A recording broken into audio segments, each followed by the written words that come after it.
नमस्कार। आज हम अव्ययी भाव समास पढ़ते हैं।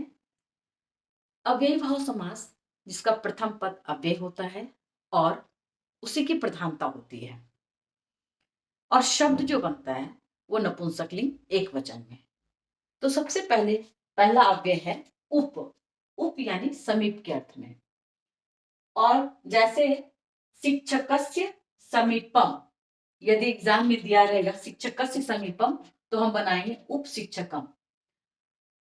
जब तोड़ेंगे तो षष्ठी विभक्ति में। अब यदि उप शिक्षकम दिया रहेगा तो तोड़ेंगे, यदि उसको विच्छेद करेंगे, समास विग्रह करेंगे तो हो जाएगा शिक्षकस्य समीपम। उप यानी पास, नजदीक, समीप। तो जब भी रहेगा उसका सामासिक शब्द, जब हम उसका विग्रह करेंगे तो षष्ठी विभक्ति लगाएंगे। उप शिक्षकम यानी शिक्षकस्य समीपम। ठीक है। उपरामम रामस्य समीपम। उपगृहम गृहस्य समीपम। इस तरह से जब हम तोड़ेंगे तो षष्ठी विभक्ति उसमें लगेगी। अब दूसरा देखें, अनु। अनु यानी पश्चात या योग्य। इसमें भी जब हम विभक्ति लगाएंगे तो उसमें षष्ठी लगेगी। और जैसे बालकस्य योग्यम, ठीक है, तो हो गया अनुबालकम। उसी तरह से रथस्य पश्चात अनुरथम, गृहस्य पश्चात अनुगृहम, विद्यालयस्य पश्चात अनुविद्यालयम। तो अनु, पश्चात और योग्यम दोनों के अर्थ में प्रयोग होता है। तीसरा है प्रति। प्रति यानी दोहराना। अब जैसे है गृहम गृहम इति, शब्द बनेगा प्रतिगृहम। लेकिन इसमें जब हम तोड़ेंगे तो द्वितीय भी लगा सकते हैं और सप्तमी भी। गृहे गृहे इति तो भी प्रतिगृहम और गृहम गृहम इति तो भी प्रतिगृहम। तो प्रति यानी विप्सा दो प्रति, जैसे वर्षम वर्षम इति प्रतिवर्षम, वर्षे वर्षे इति प्रतिवर्षम तो भी प्रतिवर्षम।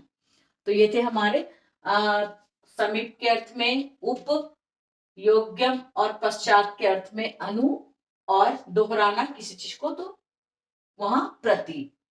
और जितने भी शब्द बन रहे हैं सब नपुंसकलिंग एक वचन। उपशिक्षकम, अनुबालकम, गृहम गृहम इति, प्रतिगृहम। तो ये थे हमारे अव्यय भाव के तीन।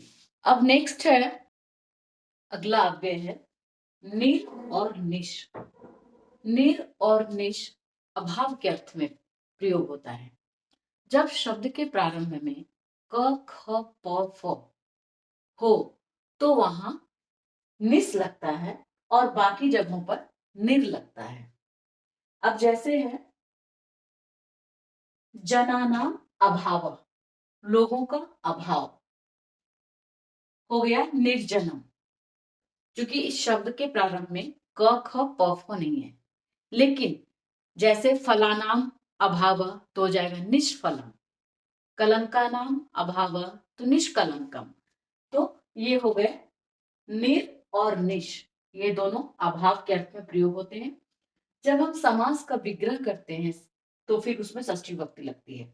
अब जैसे जनानाम अभाव, षष्ठी विभक्ति है जनस्य जनयो जनानाम, तो लोगों का अभाव हो गया निर्जनम। फलस्य अभाव, फल का अभाव, फल का अभाव हो गया निष्फलम। तो शब्द जो बना वो जब हम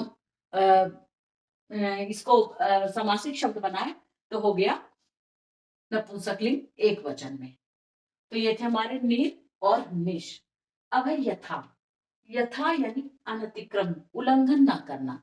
मतलब जितनी शक्ति है उतनी भक्ति, वैसे ही यथा यानी उल्लंघन ना करना। जब इसको हम विग्रह करते हैं तो इसमें द्वितीय विभक्ति लगती है। और जब हम इसका समासिक शब्द बनाते हैं तो जैसे है बलम अनतिक्रम, यानी बल के अनुसार, बल का उल्लंघन ना करना, तो हो गया यथा बलम। शक्ति अनतिक्रम, यथा शक्ति।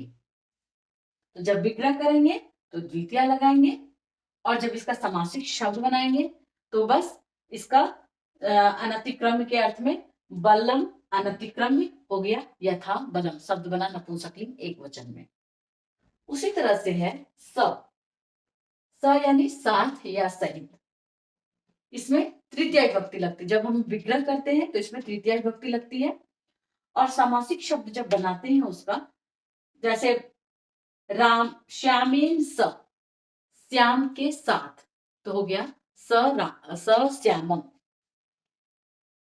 परिवारेन स, सपरिवारम, कार्ड में देखा होगा सपरिवार आता है लिखा हुआ, यानी आपको परिवार के साथ आना है, तो उसमें हो गई तृतीय विभक्ति कि परिवारे स यानी सपरिवारम।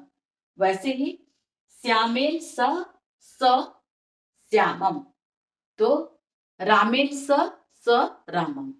तो ये थे हमारे अव्ययी भाव समास, जिसका पूर्व पद अव्ययी होता है और उसी की प्रधानता होती है।